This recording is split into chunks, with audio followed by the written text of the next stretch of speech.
My gosh, my fellow nerds, my loves, I got such funny comments relating to the last video, mostly from people I know personally, but I guess my, frustrated taking off of my vest just really tickled some people, and I'm delighted.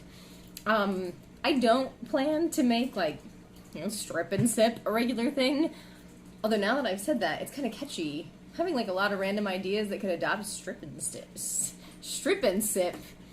Some of them are safe for work and others are not. So anyway, I appreciate the good humor of the people who reached out. We could all use a little more levity in today's world. So if you always want to be notified of future videos where I may or may not remove articles of clothing, just kidding, that was a one-time thing, I think. Make sure you hit the subscribe button so you never miss an episode. Honestly, I feel like as I get older, I get more chaotic, both a good and a bad thing, and I just care about things a lot less. Also both a good and a bad thing, but I'm excited for you to join me in my caring less about things that don't matter, which I like to think is a good thing. Okay, we start our journey today in Portugal. Why? Because I have a tawny port that I'm 90% certain I should not be drinking, so we're gonna give it one last go, and then I need to toss it. So Portugal is here against Spain. Here it is a little bit bigger, pretty much right smack between 37 degrees and 42 degrees north in terms of latitude. So that puts it directly in the middle of wine growing, which you may recall is between 30 and 50 degrees northern latitude. Those degrees are shifting around a bit with global warming, but we can discuss that in another video. Portugal is super well known for two things in the wine world: cork, like your actual corks, and port. Convenient, they rhyme, right? Cork, port. The jokes do not get better, folks. This is a little bit of a disservice, I think, because there are some other great wines coming out of Portugal, but we will have to come back to those because today we are, in fact, talking about port. Okay, port is such a ride. So one of two well-known fortified wines, the other being sherry, and one of several overall category fortified wines. You've got fortified muscats, vermouth, Madeira, Marsala. That might actually be it. I can verify. Port can be anything from cough syrup to what is this liquid heaven in my mouth? That's not how I meant that to come out. What exactly is port and where does it come from? So back to Portugal. This is the Douro Valley, sitting just about 41 degrees north latitude, a little bit more north. And as we move from west to east, we get away from the ocean, and subsequently you're going to get a little bit hotter and a little bit drier. So lighter wines in the west, a lot of excellent wines in the middle, and then a few, but really fabulous wines out of the Douro Superior. Doing the thing with my hand again. The topography here is nuts. So super steep slopes that typically have to be hand harvested.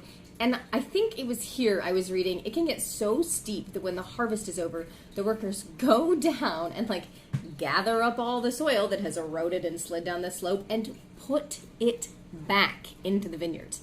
Lunacy. I'm pretty sure that was here.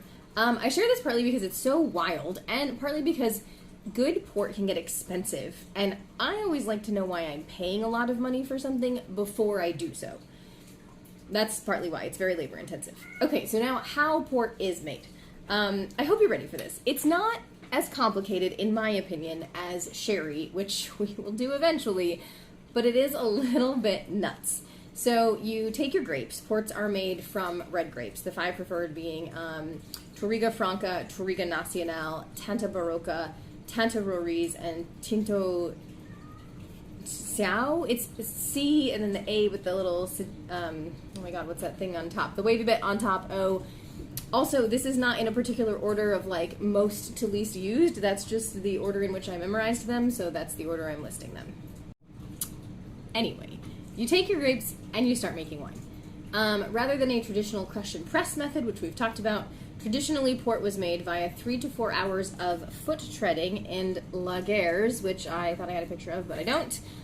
So this is very much that classic idea we have of stomping around on grapes.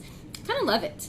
After about 3 to 4 hours of this, normal cap management is used to keep the juice and the skins in contact. And I've just realized we've never discussed cap management, so I'll add that to another video coming soon.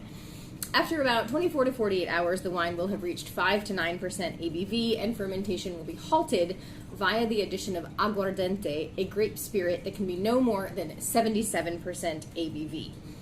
Adding this spirit brings your total ABV to about 19 to 22%, and that's too alcoholic, so the yeasts will no longer be on their little snacking feast. Yeast dies off, sugar remains, good deal of residual sugar. Okay, I do actually have a picture of a lager, so you can see all these people. They're going to tread back and forth in this cement trough, crushing up those grapes. Now, I'm not sure if foot treading is falling out of style because it's, like, weird. I mean, I'm pretty sure there are probably a lot of sanitization rules here, plus that high level of alcohol will keep it pretty sterile, but I guess people could be weirded out that actual feet have touched their wine. Or if it's just hard to find people willing to stomp about in a trough full of, like, sticky squish. But now we also have... Ooh, geez. I got excited. Auto vinifiers. Let's see if I can do this. Robotic lagers. And you can see this is grams, and they make a lot of port. So, like, this is not a fake thing. And piston plungers. All of these are designed basically to replace foot treading. So, after fermentation and spirit addition, port will be aged in old oak. Both small and large barrels are used. But new oak is not used. Stainless steel is another option, although this may require some like micro oxidation, whereas the old oak allows for that natural oxidation. And now we get to the labels, which is where it can start to feel a little overwhelming. If you are familiar at all with port, you may know there's ruby port and there's tawny port. And if you didn't know that, you do now. There is a misconception floating around that ruby port is made from red grapes and tawny port is made from white grapes. And while I can absolutely see how that could be a conclusion, it is patently incorrect. No shame if you thought that, but now you know. All port is made from the grapes I listed, so the Tourigas, the Tantas, and the Tinto, with any exceptions to that are so few and far between that at this level we can sort of like just forget that's a thing. So ruby ports are made in the style I mentioned and then aged for about 1 to 3 years and then sent to market. I can't honestly really recommend most of these. I still feel that they taste kind of like cough syrup. That is just my take though. Tawny ports used to be more like deliberately aged and oxidized. That's how they got their color. But now the style is achieved by using wine that has a little less overall extraction, perhaps less foot stomping, or lighter colored wines. A higher portion of the liquid might come from, I think it's Baixo Corgo. It's Baixo Corgo, and that's to that far west that I showed you on the map of the Douro Valley, where the climate results in lighter wines. Then Reserve or Reserva Ruby or Tawny Port is essentially just like the next step up. So there aren't a lot of true legal parameters for these, like we've talked about French wine law, which is crazy. This is usually just the vineyard saying, hey, this is better than our other regular stuff. And then for tawny, there is a stipulation that the reserve must be aged in wood for at least 6 years.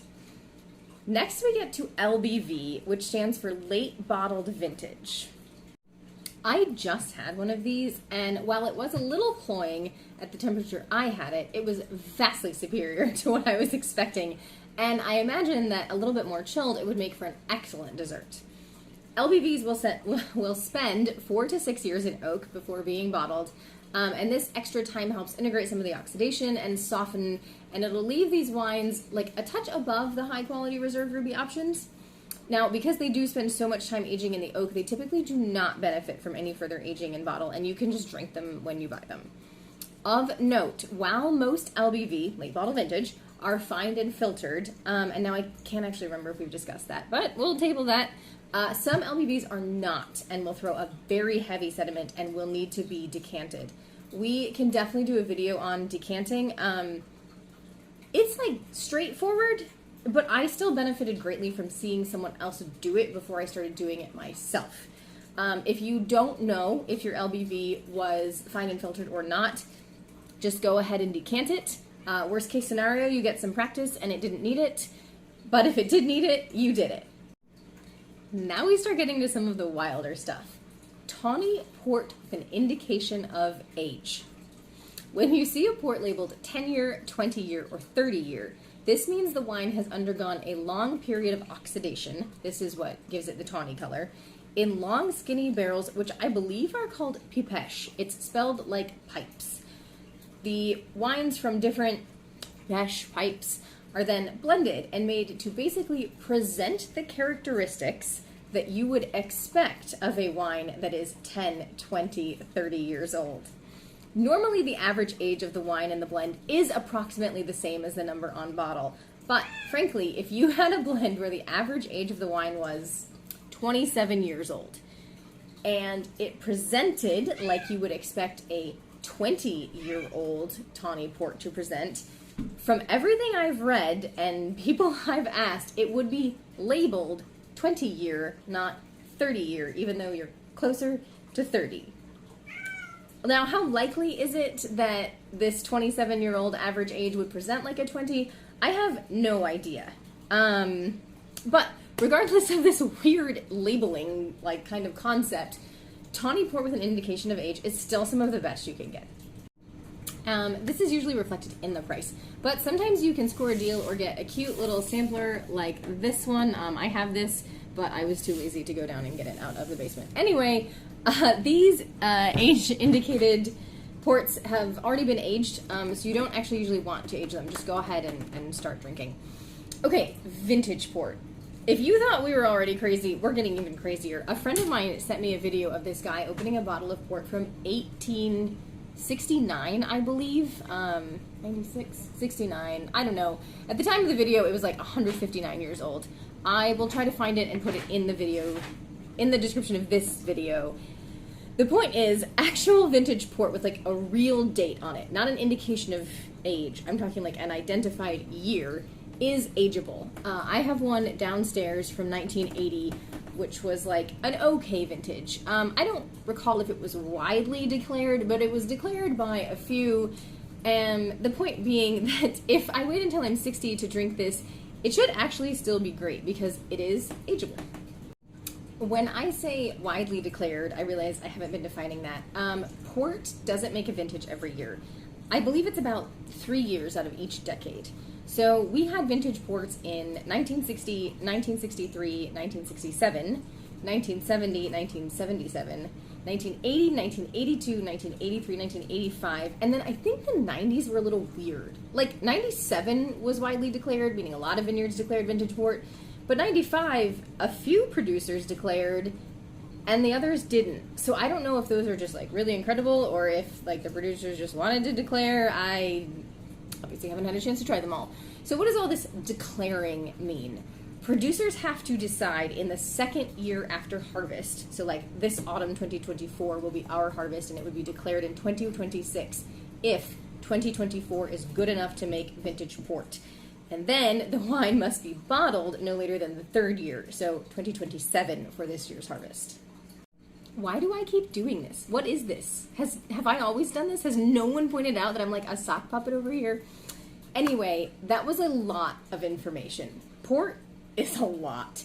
Why are we starting our world tour here? I kind of said it at the beginning. I messed up.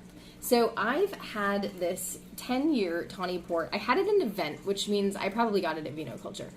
Anyway, I bought it, and then somehow when I was organizing, this is, age indicated. Here we go, 10.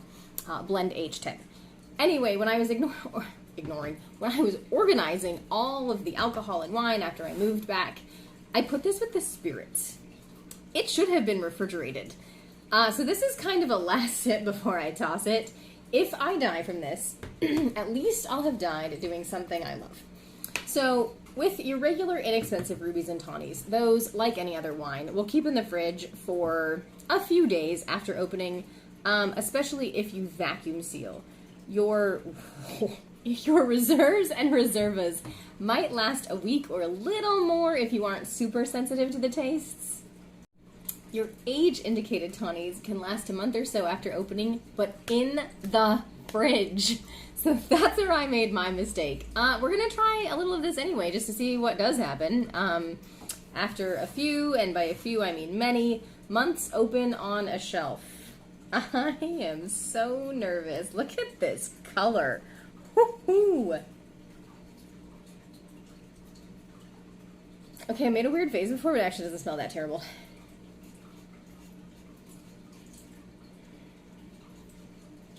It smells like alcohol and caramel. My cat is staring at me. Whew, he's judging. Vanilla. Hazelnut, walnut. Dried apple. I'm trying a new way of smelling, which is to take short sniffs. I actually stole it from my cats in the way they sniff, and I guess dogs in the way they sniff. It's going so much better. All right. Enough procrastinating.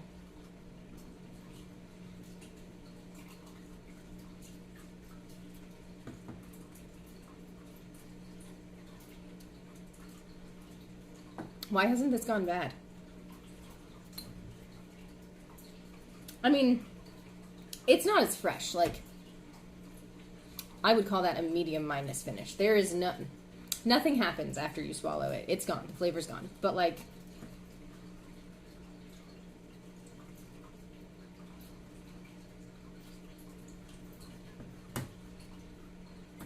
I expected it to be bad, and it's not anywhere near as good when I had it the first time, but it's fine. Well, all right, that's all for now. I hope you enjoyed this little trip to Portugal, and we'll definitely have to come back to talk about all the super other amazing things they do in Portugal and the incredible way they do their vineyards. I'm so excited to share that with you. I believe next week we're going to Argentina, and I will see you then. Cheers.